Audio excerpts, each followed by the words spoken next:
अब दौड़ कर गया और नारायण के चरणों को पकड़कर कहा, नाथ आप क्यों आए हो ये तो बताओ। भगवान ने कहा, आपको मालूम नहीं, मैं लक्ष्मी को लेने आया हूं, पर लक्ष्मी को तो मैं अपने यहां रखना चाहता हूं नाथ, मैं इसको छोड़ नहीं सकता।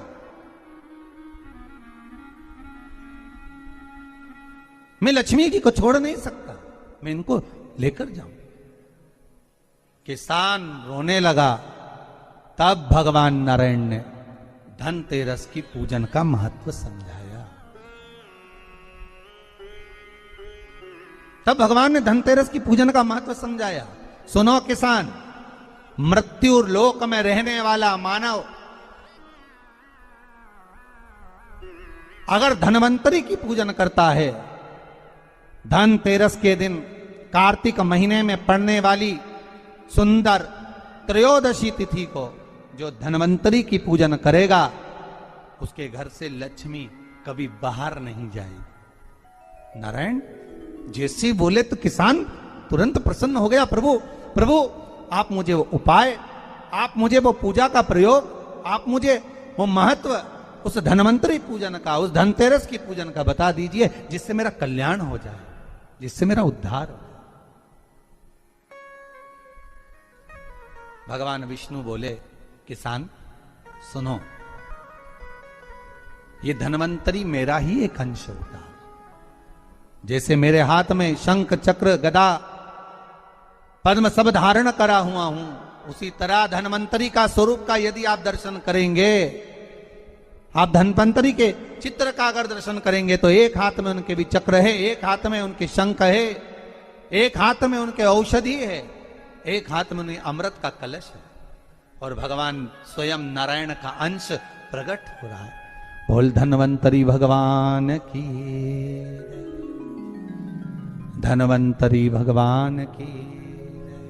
कहते हैं धनवंतरी भगवान का प्रागट्य जब हुआ था, तो भगवान शंकर ने धनवंतरी देव को देखकर कहा, वाह रे प्रभु वाह, क्या सुंदर स्वरूप धारण कर आए हो।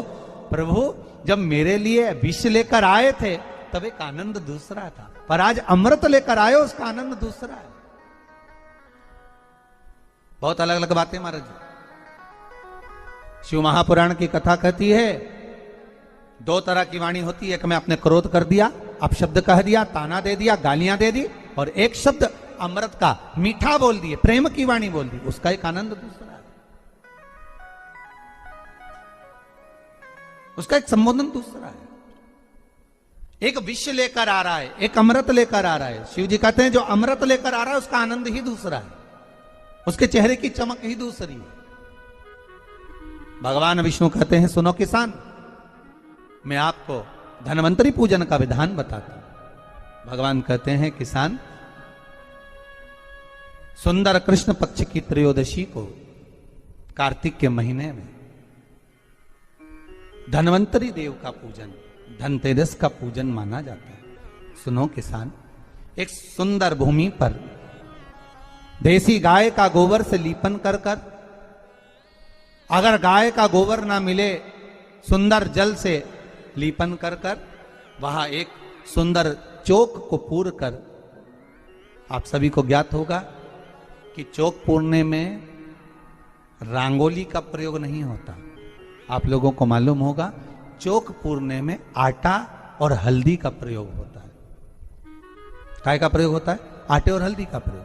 आटे हल्दी का प्रयोग क्यों होता है? क्योंकि आटा समृद्धि को बढ़ाता है, लक्ष्मी वैभव को बढ़ाने वाली हल्दी होती है। इसलिए जब चौक पूरा जाता है भूमि पर, तो चौक पूरते समय आटा हल्दी का प्रयोग करते हैं। थोड़ा सा चावल का दाना या गेहूं का दाना रख दिया जाता है, उसके ऊपर एक सुंदर चौकी, एक चौरंग, एक पाटा रख दिया जाता है। भगवान विष्णु बता रहे हैं किसान को धनतेरस के पूजन का वर्णन, और जो भगवान विष्णु ने बताया है वही पूजन का वर्णन आप लोग श्रवण कर रहे हैं। आज धनतेरस है, आज धनतेरस का प्रयोग कर पूजन करें, और शिव महापुराण के इस भाव को, विष्णु पुराण के इस भाव को, स्कंद पुराण के इस भाव को आप धारण करें, और जो विधान भगवान विष्णु बता रहे हैं उसके हिसाब से, उसके अनुसार आप लक्ष्मी का पूजन, धनतेरस का पूजन करें। चौकी लगाएं, चौरंग लगाएं, पाटा लगाएं, उस पाटे पर एक सुंदर लाल वस्त्र धारण करा दें, लाल वस्त्र बिछा दें। एक थाली लें, उस थाली पर कंकु से, रौली से, कुंकू से गिला कर स्वस्तिक का निर्माण कर दें। स्वस्तिक का निर्माण कर घर में अगर चांदी का सिक्का हो, अगर चांदी का सिक्का नहीं हो, चांदी का कॉइन नहीं हो, तो अपने घर का 1 का सिक्का, 2 का सिक्का, 5 का सिक्का, 10 का सिक्का, जो भी आपके घर में हो वो कॉइन ले लें महाराज, उसको थाली के अंदर रख दें स्वस्तिक के ऊपर। फिर उसका स्मरण करें, आटे के 7 दिए बनाएं, एक थाली में, एक प्लेट में रख लें, घी के दिए बनाएं और उसमें सुंदर बाती को लगा दें। ध्यान दीजिएगा, इसमें जो बाती लगेगी वो लंबी बाती लगेगी। लक्ष्मी जी की पूजन में जितनी भी बाती लगे वो लंबी लगे। महाराज घी के दिए लगा दें 7, सातों दियों को प्रज्वलित कर लें, प्रकट कर लें। एक दिया तेल का लगा लें। तेल का जो दिया लगाया है, जहां पर आपने सिक्का रखा है, कॉइन रखा है, उसका लेफ्ट हैंड, मतलब आप ऐसे बैठे हो तो आपका सीधा हाथ की ओर आप तेल का दिया लग दें। और जो 7 दिए आपने लगाए हैं वो लक्ष्मी जी के राइट हैंड, मतलब आपका लेफ्ट हैंड हो गया, लक्ष्मी जी का राइट हैंड, आपका लेफ्ट हैंड हो गया, आपका उल्टा। वहां पर 7 दिए जो आपने प्रज्वलित करे हैं वो प्लेट में रख दें। सुंदर थाली जो आपने पूजन के तैयार करी है, उसमें कुंकू, रोली, हल्दी, अबीर, गुलाल, चंदन, मौली, लाल धागा, मौली, अमरबेल के टुकड़े, कमलगट्टे, हल्दी की गांठ, सुंदर भाव में उसको रखें। जल का पात्र सुंदर आनंद से, जो क्वाइन चांदी का और देसी क्वाइन आपने जो रखा है उसका जल से पूजन करें। लक्ष्मी पूजन का समय अलग अलग होता है, पर धनतेरस की पूजन का जो समय है वो प्रदोष काल से प्रारंभ हो जाता है। कब से प्रारंभ हो जाता है? प्रदोष, क्योंकि शिव के द्वारा निर्मित है लक्ष्मी पूजन का भाव। महाराज क्वाइन का पूजन करें, कंकु आदि से पूजन करने के बाद दोनों को उठा लें। दोनों क्वाइन, जो चांदी का सिक्का है और जो देसी क्वाइन है, उसको उठाकर उस पर जो कलेवा है, मौली है, नाड़ा है, लच्छा है, उसको लपेटना प्रारंभ कर दें और उसको लपेटें। पहले चांदी का सिक्का लपेट दे, फिर देसी सिक्का जो आपने रखा है 1, 2, 5, 10 का जो सिक्का रखा है उसको लपेट, थाली में उसको रख लें। फिर वापस उस पर जल का छींटा देकर उसका पूजन करें। महाराज हल्दी, रौली, मौली, चंदन आदि लगाकर सुंदर भाव से चावल को हल्दी में भिगो लें और पीले चावल कर उल्टे हाथ में चावल लेकर माता लक्ष्मी के ऊपर जो 2 सिक्के रखे हैं उनका पूजन करें। साथ में जब चावल छोड़ते जाएं तो गणेश जी का भी स्मरण करते जाएं। हे रिद्धि सिद्धि के दाता श्री गणेश जी महाराज, आप हमारे यहाँ पर सदा माता लक्ष्मी को लेकर, कुबेर भंडारी को लेकर सदा विराजमान रहें, नारायण को लेकर सदा विराजमान रहें। चावल छोड़ते जाएं और बाबा से विनती करते जाएं, माता लक्ष्मी से निवेदन करते जाएं।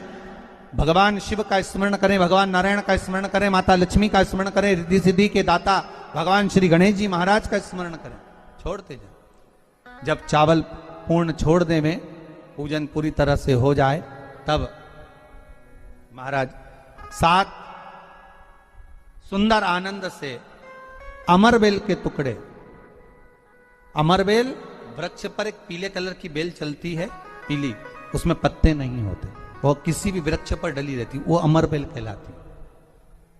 ये अमरबेल लक्ष्मी पूजन में, समृद्धि के लिए, मकान के मुहूर्त के समय पर, गृह प्रवेश के समय पर बहुत कार्य आती है।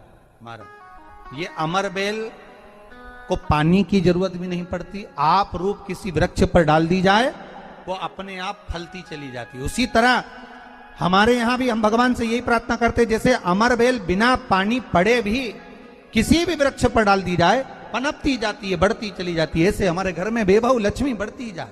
अमरबेल के 7 टुकड़े कमल गट्टे 7, हल्दी की गठान 7 माता लक्ष्मी को समर्पित कर दें। दोनों हाथों में हल्दी पिसी हुई लीजिए और माता लक्ष्मी के ऊपर उसे चढ़ाना प्रारंभ कर दीजिए। 7 बार पिसी हुई हल्दी वो सिक्कों पर चढ़ा दें, अपनी मनोकामना कर कर अपने घर में माता लक्ष्मी को विराजमान करने के लिए। जब हल्दी पूर्ण चढ़ जाए, हाथ में कुंकू ले लीजिए, रोली ले लीजिए, उस रोली कुंकू को भी माता लक्ष्मी को समर्पित करिए। तब इसके पश्चात सुंदर जो भी घर में मिष्ठान हो, मीठा हो, नहीं हो, शक्कर हो, गुड़ हो, मिश्री हो, जो भी आपके पास में हो, खड़ी शक्कर हो, वो भगवान को माता लक्ष्मी को भोग रख दीजिए। अगर कुछ मीठा बना हो तो मीठा रख दीजिए। महाराज घर में संपूर्ण पूजन कर कर आपके घर में जो देवालय में भगवान बैठे हैं उनका भी पूजन करिए। पूजन करने के पश्चात आप माता लक्ष्मी से निवेदन करिए, हे माँ आप हमारे यहाँ सदा विराजमान हो। महाराज ये जो पूजन है भगवान विष्णु जो बता रहे हैं किसान को, ये 5 दिन की पूजन है पूरी। आज कौन से दिन का पूजन बता रहे हैं? पहले दिन का। आज धनतेरस से रूप चौदस, अमावस्या, एकम और दूज, ये 5 दिन तक दीपावली का पर्व मनाया जाता है, दीप महोत्सव मनाया जाता है। पूजन करने के बाद जो 7 दिए आपने प्लेट में रखे हैं, थाली में रखे हैं पूजन के लिए, घी के, उन 7 दियों से माता लक्ष्मी की आरती उतारिए। उन 7 दियों से माता लक्ष्मी का पूजन करिए। माता लक्ष्मी से विनती करिए, मां हम आपके पुत्र हैं, मां आप हमारे घर का रास्ता भूल गई हो, बहुत कष्ट है, बहुत दुखी है, पर भगवान शिव पर विश्वास कर कर, कुबेर भंडारी पर, कुबेरेश्वर महादेव पर विश्वास कर कर, भगवान नारायण के सुंदर प्रसंगों पर विश्वास कर कर, मां भगवान शंकर का अनुमोदन कर कर, हे मां आप हमारे घर में विराजमान हो, मां आप हमारे मार्ग को, हमारे घर को, हमारे घर के रास्ते को, हमारे घर के द्वार को आप भूल गई हो मां। हे बेबहु लक्ष्मी, हे धन लक्ष्मी, हे संतान लक्ष्मी, हे मां लक्ष्मी, हे धान्य लक्ष्मी, आप हमारे घर में विराजमान हो। 7 दीप जो प्रज्वलित करे हैं उससे माता की आरती उतारिए। फिर माता को झोली पसार कर प्रणाम कर कर भूमि पर नमन करो।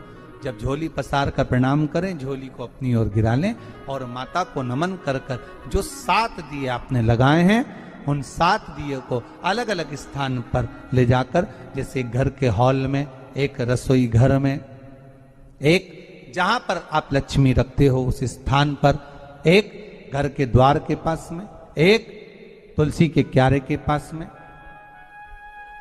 ऐसे अलग अलग 7 स्थान पर उन दीप को रख दिया जाए। महाराज एक भगवान का जहां पूजन हुआ है, लक्ष्मी की जहां आराधना करी, एक दीप वहां पर भी रखा जाए। जो तेल का दिया लग रहा है उसके पास में, फिर कहेंगे तेल का दिया माता लक्ष्मी के उल्टे हाथ पर और घी का दिया माता लक्ष्मी के सीधे हाथ। मतलब जो सिक्के आपने रखे हैं उस सिक्के का उल्टा हाथ तेल का, मतलब आपका सीधा हाथ होगा जहां तेल का दिया रखाएगा, और जहां आपका उल्टा हाथ होगा जहां पर घी का दिया लगा, वहां माता जी का सीधा हो गया, आपका उल्टा हो। माता का स्मरण, माता लक्ष्मी से निवेदन करिए, हे मां कृपा सागर, करुणा सागर मां, आप भगवान विष्णु के साथ विराजमान हुए, आप भगवान नारायण के साथ में हमारे यहां सदा विराजमान हो मां, ऐसी कृपा कर दीजिए। महाराज मां से विनती कर कर बड़ा उत्साह, बड़ा उमंग, बड़ा आनंद रखना, ये भाव रखना घर में। भगवान विष्णु कहते हैं किसान से, हे किसान आपने अगर धन्वंतरी की पूजन करी है, धनतेरस की पूजन करी है, कोई वस्तु, कोई सामग्री अगर आप लेकर आए हो, कोई पात्र लेकर आए हो, कोई तांबे का पात्र लाए हो, जो भी वस्तु आप नहीं लेकर आए हो उसका भी पूजन उसी दिन कर लेना चाहिए।